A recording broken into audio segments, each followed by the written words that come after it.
and welcome to Sport This Morning. I'm Cecilia Mogbe. It's great to have you join us again. I'm Taya Salam. Let's get started with the Super Eagles. After 10 days of training, well, the Eagles got busy yesterday, but not with the game against Burkina Faso, but they had to play against each other, which is pretty good. Yeah. But after 10 days of camping and training, well, it's the end. Yeah, it was basically Team A, Super Eagles Team A versus Super Eagles Team B, and he ended 1-1-all. So I guess it's better than nothing.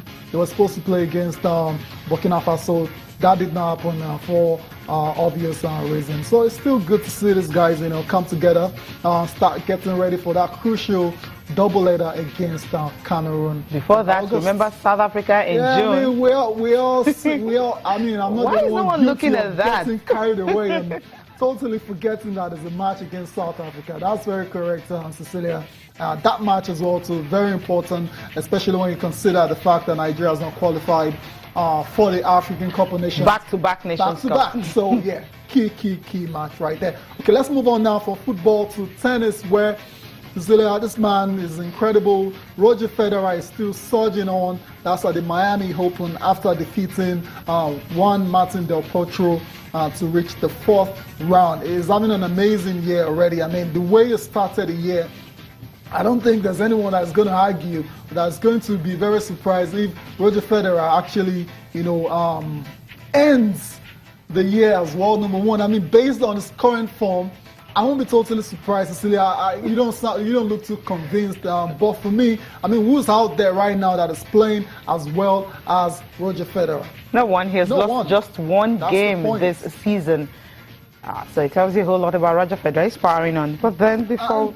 And that game was supposed to be a very difficult one against Del Potro. But, he ended up being in straight sets for Roger Federer. So Federer moves on now to the 4th round of the Miami Open, where he's expected to take on Roberto, what's his name again? Roberto Batista Agut. Yeah, that's the guy he will be playing in the next round. But the thing is, if you check the head-to-head record between Roger Federer and, of course, Juan Martín del Potro, it was 15-5, 9-16-5, and the only time we remember vividly is the 2009 U.S. Open. Yeah. So coming into the game, it was no match for him. Remember, Del Potro was talking about the fact that he actually wants to improve, his performance in Miami. The last 4 was like how many years ago? That was like almost 10 years ago when he got to the last 4. Yeah. But then when you're having a Roger Federer in waiting, you just know that with its kind of form he's been having, then it tells you a whole lot about Roger Federer. Of course, it's going to be his 15th match victory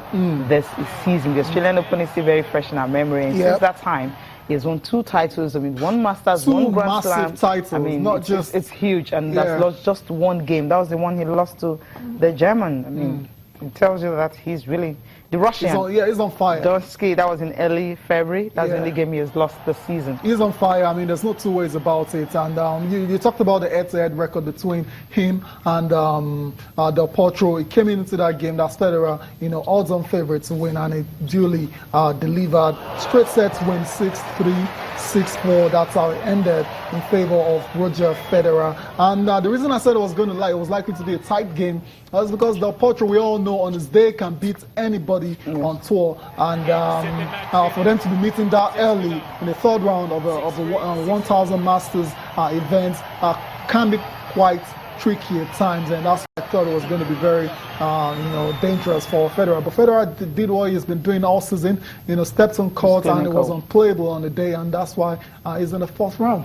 I think the way he plays this day, he just stays on that baseline inside. He gets the ball easily. He doesn't actually wait for the ball to drop and all that. So it's always hard for the opponents to kind of catch up. Yeah, so it's more like he's actually in charge of the game the whole time. 80 minutes and it was done. Incredible. I mean, Federer has always been an aggressive player. I've not seen anything too different from his style of play. Still aggressive as ever, and his backhands obviously causing a lot of trouble for his opponents these days. They can't seem to be able to deal with Roger Federer's backhand, and very interesting to see how this particular tournament ends. Federer has won twice already in Miami, and it's going to take on Roberto Batista Agut in the 4th round, and we'll side pounds out for Roger Federer. Okay, he wasn't the only one that was winning. You have Stan Wawrinka also winning, beating Tunisia's Malek Jaziri 6-3, 6-4.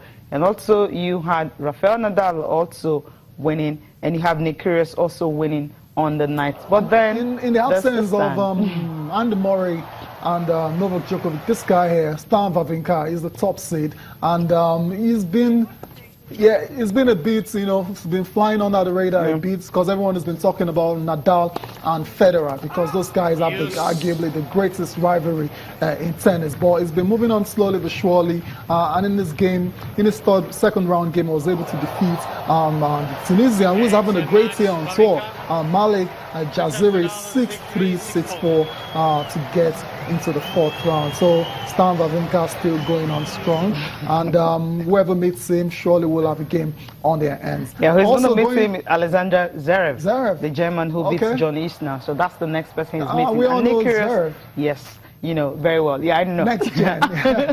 Yeah, but Nick Kyrgios well, battling over Ivo Karlovic, winning 6-4, 6-7 to set up another final with David Goffin. So that's the way it's going to be in the last four. Nick Kyrgios versus David Goffin. That's another very interesting match to look forward to.